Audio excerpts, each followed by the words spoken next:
In this episode, we're going to slow down and examine authentication not as a simple login screen, but as a layered decision about trust that can either protect your entire cloud environment or quietly undermine it. Most beginners think of authentication as entering a username and password, but in modern systems, that is only the starting point. Authentication is the process of proving identity before access is granted, and the quality of that proof determines how much confidence the system should have. When authentication is weak, everything built on top of it is fragile because permissions, roles, and policies only matter if the right person is behind the identity. Hardening authentication means increasing confidence that the person or system requesting access is legitimate, even in the face of modern attack techniques. Before we continue, a quick note. This audio course is a companion to our course companion books. The first book is about the exam and provides detailed information on how to pass it best. The second book is a Kindle-only ebook that contains 1,000 flashcards that can be used on your mobile device or Kindle. Check them both out at cyber.author.me in the Bare Metal Study Guide series. The first concept to ground ourselves in is multi-factor authentication, MFA, which combines different categories of evidence to strengthen identity verification. When MFA is mentioned for the first time, think of it as using at least two independent factors such as something you know, something you have, or something you are. A password alone falls into the something you know category, and that category is notoriously vulnerable to guessing, reuse, and theft. By adding a second factor, the system requires an attacker to compromise two separate channels instead of one. This dramatically increases difficulty, because stealing a password from a data breach is not enough if a second factor must also be satisfied in real time. MFA is not perfect, but it is a major step up from single-factor authentication. However, simply enabling MFA is not the same as hardening authentication, because not all second factors are equally resistant to modern attacks. Many beginners are surprised to learn that attackers have evolved techniques that trick users into approving fraudulent login requests. One common technique is phishing, where a fake site or message convinces the user to enter credentials into an attacker-controlled system. If the attacker can proxy the login attempt in real time, even MFA codes can sometimes be captured and replayed. That is why the idea of phishing resistance has become so important, because it focuses on preventing attackers from stealing or reusing authentication factors through deception. A hardened authentication design must consider how easily each factor can be tricked or intercepted. Phishing resistance often relies on authentication methods that are bound to a legitimate site or device in a way that cannot be easily replayed elsewhere. For example, some authentication mechanisms use cryptographic keys stored in secure hardware, meaning the proof of identity is generated inside the device and tied to the specific service being accessed. Even if an attacker creates a convincing fake site, the cryptographic process will not validate for the wrong domain. This significantly reduces the effectiveness of real-time phishing attacks, because the attacker cannot simply forward the proof to the real service. The key idea is that the authentication factor should not be portable in a way that allows it to be copied and reused in a different context. When identity proof is tightly bound to both device and destination, deception becomes much harder to exploit. It is also important to understand that not all MFA methods offer the same level of assurance, even if they technically meet the definition of two factors. A one-time code sent by text message can be intercepted or redirected in certain attack scenarios, especially if an attacker has already compromised part of the user's account recovery information.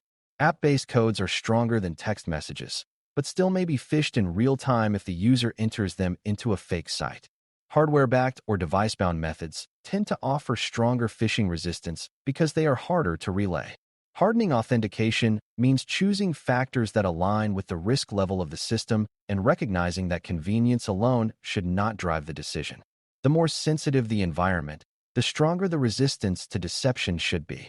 While MFA strengthens the proof of identity, conditional access logic strengthens the decision about whether to accept that proof.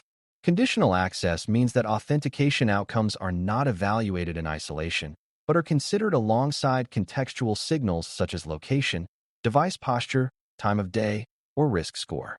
Instead of asking a simple yes or no question about credentials, the system asks whether this request looks normal and acceptable under current conditions.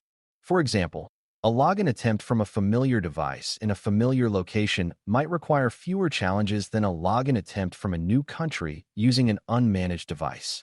This approach does not assume that all successful credential checks are equal, because context changes the level of trust. Conditional logic allows the system to adapt its response instead of applying one rigid rule to every scenario. When you hear the phrase conditional access for the first time, think of it as a policy engine that evaluates multiple signals before granting access. It may require MFA for high-risk logins, block access entirely from certain regions, or demand re-authentication if something about the session changes. The power of conditional logic is that it connects authentication strength with environmental awareness. Instead of treating login as a one-time event, the system continuously evaluates risk signals that surround the identity. This creates a layered defense where credentials, factors, and context all contribute to the final decision. Hardened authentication is not just about stronger factors, but about smarter acceptance criteria. A common misconception among beginners is that once MFA is enabled, authentication is solved and can be left alone.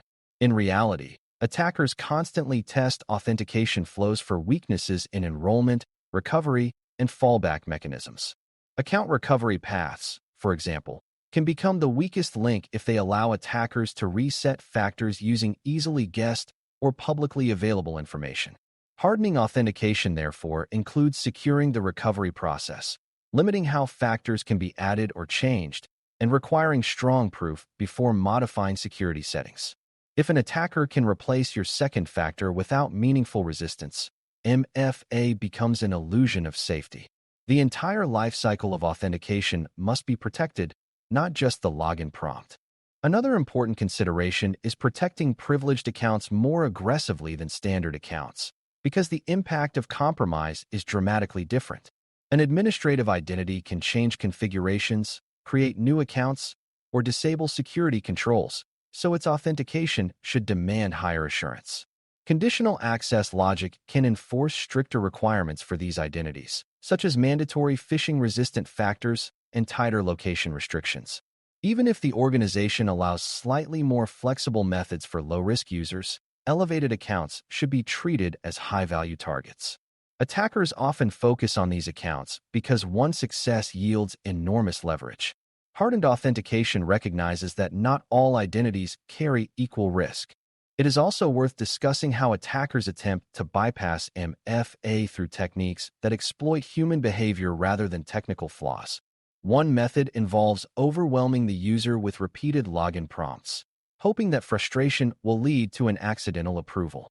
This is sometimes called MFA fatigue, and it relies on the assumption that users will eventually click accept just to stop the notifications. A hardened design reduces the chance of this happening by limiting repeated prompts and requiring deliberate interaction rather than simple approvals. Education helps, but system design matters more because users should not have to fight constant false prompts. The goal is to reduce opportunities for attackers to weaponize annoyance.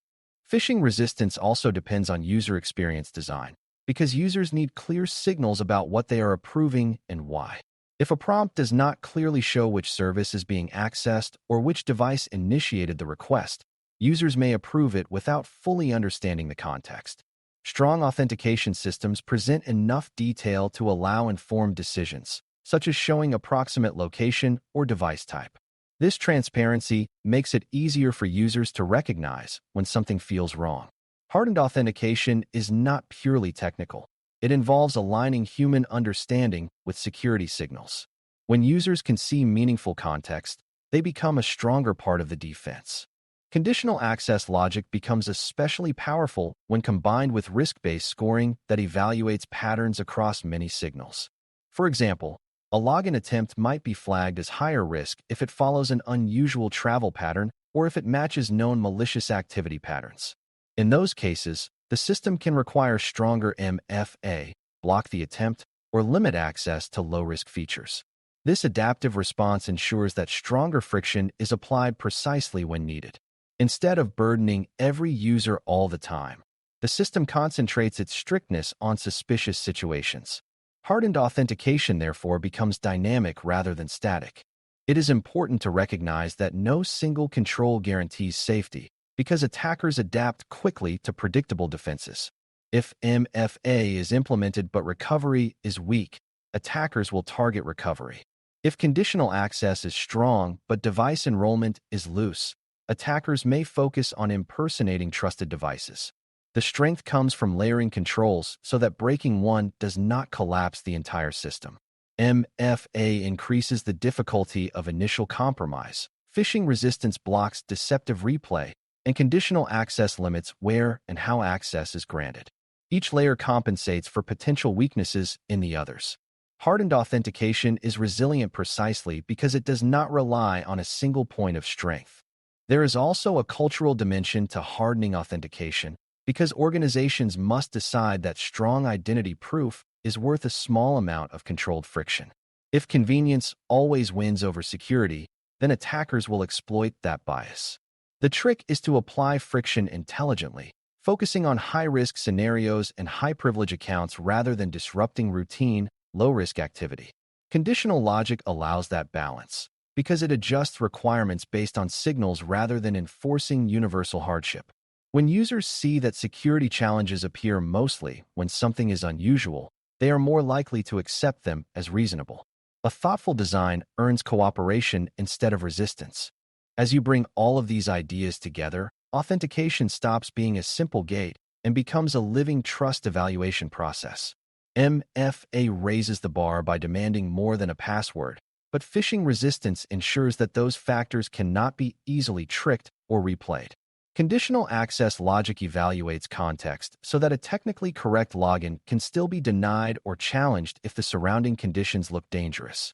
Protecting recovery paths and privileged accounts closes common bypass routes that attackers actively seek.